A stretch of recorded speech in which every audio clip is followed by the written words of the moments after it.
본머스전은 사실상 손흥민의 원맨쇼나 다름없었다. 사실상 무각이라고 할 수 있는 상황에서 미친 듯한 골 결정력을 기반으로 만들어낸 두 번째 골은 축구의 신이 강림했다고 믿어도 되는 수준이었다. 이 장면은 손흥민의 득점 장면을 현지 팬이 직캠으로 잡은 모습인데요. 사실상 손흥민이 득점할 수 있는 각도가 거의 없는 것을 확인할 수 있습니다. 더군다나 뒤에서는 본머스의 수비수가 태클을 걸기 위해 따라오고 있는데 손흥민은 본머스의 수비수와 골키퍼 사이에 정말 단 하나밖에 없는 슈팅 궤적을 성공시켜 득점을 기록한 미친 듯한 장면이죠. 오늘은 본머스전이 왜 손흥민 하이라이트 모음이라고 영국 현지 전문가들이 극찬한 것인지 본머스전 환상적인 손흥민의 플레이 장면들에 대해 글로벌 사커에서 자세하게 알려드리겠습니다. 손흥민 선수가 새해부터 축포를 터뜨려줬습니다.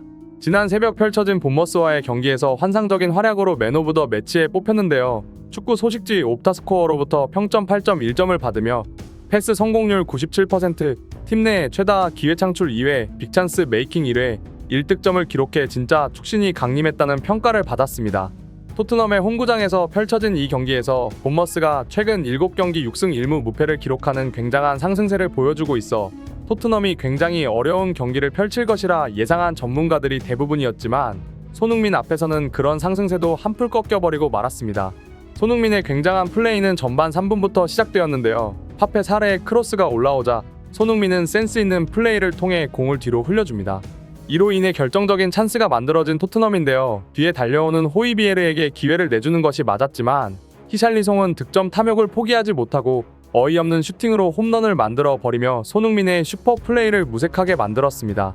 이번 시즌 손흥민이 득점뿐만 아니라 축신이라고 불리는 이유는 바로 원활한 전개 과정에 있는데요. 왼쪽 사이드에서 공을 전달받은 손흥민은 원터치로 깔끔하게 공을 돌려놓으며 우도기가 간단하게 크로스할 수 있는 공을 넘겨줍니다.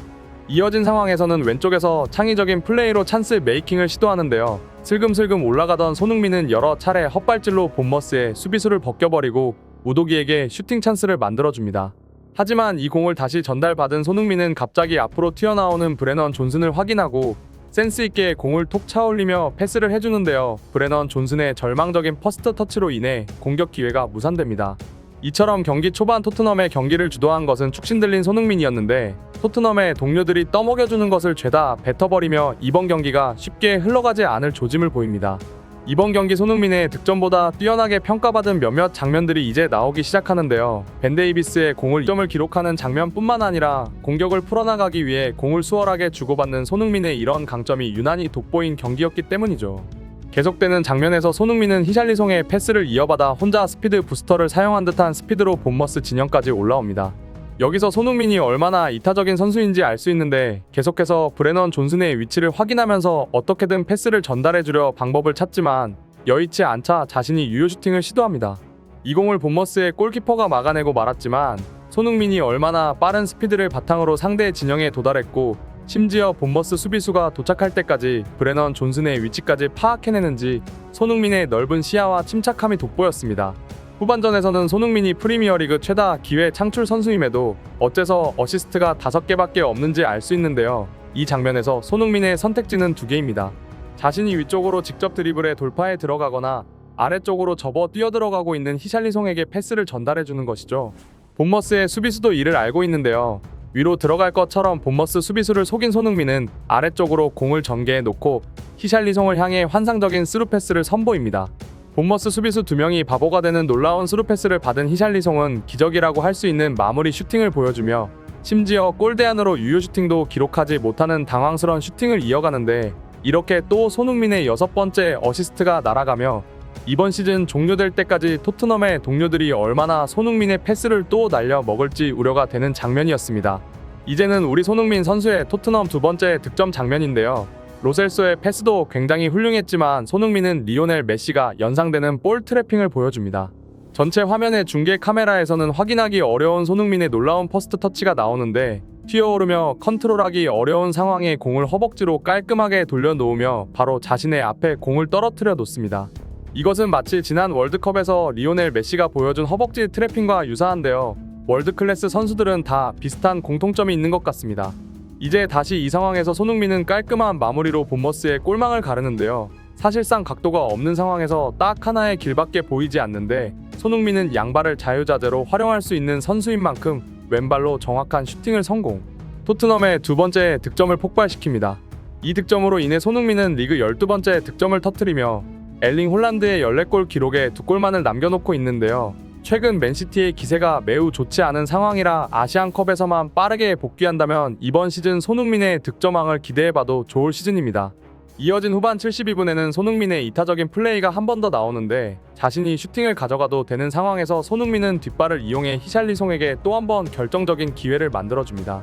정말 어디까지 이타적인 플레이어인지 감탄이 나오는 손흥민의 패스였지만 히샬리송은 특유의 소녀슛으로 본머스 골키퍼에게 또 가로막힙니다. 이번 경기에서만 손흥민의 어시스트가 5개 정도는 날아간 것 같은데요. 축신 손흥민을 받쳐줄 수 있는 토트넘 선수가 필요합니다. 히샬리송이 이날 득점을 기록하긴 했지만 뭔가 문제가 있는 것일까요? 손흥민은 미드필더들이 자주 보여주는 미친 탈압박을 공격수인 자신이 선보이며 토트넘의 공격을 전개합니다. 하지만 또 히샬리송이 뭐 어쩌라는 건지 어이없는 패스를 골키퍼에게 전달합니다. 이어진 장면에서는 뒤통수에도 눈이 달린 것 같은 손흥민의 플레이가 나오는데 자신이 슈팅하는 듯한 모션을 취한 손흥민은 뒤돌아 들어오던 호이비에르에게 공을 건네주고 이것이 결정적인 크로스로 연결되지만 브라이언 힐이 또 날려먹습니다. 이처럼 손흥민을 중심으로 한 공격이 끊임없이 전개된 토트넘이지만 3대1로 승리한 것이 아쉽다는 평가가 나올 만큼 손흥민의 미친 활약이 거의 다 득점으로 연결되지 못했습니다. 이날 경기를 중계한 스카이 스포츠의 제이미 캐러건은 손흥민의 활약이 이제는 놀랍다는 표현만으로 얘기할 수 없는 수준이다. 손흥민의 두 번째 득점은 사실상 각도가 없는 상황이었고 그 상황에서 대범하게 슈팅을 시도하고 또 득점으로 연결할 수 있는 선수는 프리미어리그에 손흥민 밖에 없을 것이다. 오늘 손흥민은 어시스트 6개 정도를 날려먹었다고 표현할 수 있으며 동료들이 손흥민의 발끝에만 미치는 실력을 가졌다면 오늘 경기는 토트넘이 최소한 5골을 기록했을 것이다. 이 경기에서 파페사르가 부상을 당해 교체되었고 벨리즈가 부상으로 아웃되었다. 손흥민이 주장으로서 이 두 선수를 적극적으로 위로해주는 모습 또한 인상 깊었으며 이번 경기를 마지막으로 아시안컵에 차출되는 손흥민이지만 지금 이 퍼포먼스를 그대로 이어간다면 프리미어리그 복귀 후에도 득점왕을 노리는 것이 충분히 가능할 것이다 라고 논평에 현지 축구팬들로부터 극찬을 받았습니다. 오늘의 소식 이만 마치겠으며 구독과 좋아요는 영상 제작에 큰 힘이 됩니다. 시청해주셔서 감사합니다.